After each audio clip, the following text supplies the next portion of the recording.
Киев, Днепро. Водичка уходит. Водичка уходит.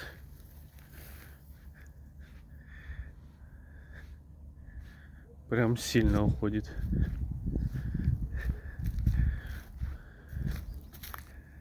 Кто знает, в чем может быть проблема.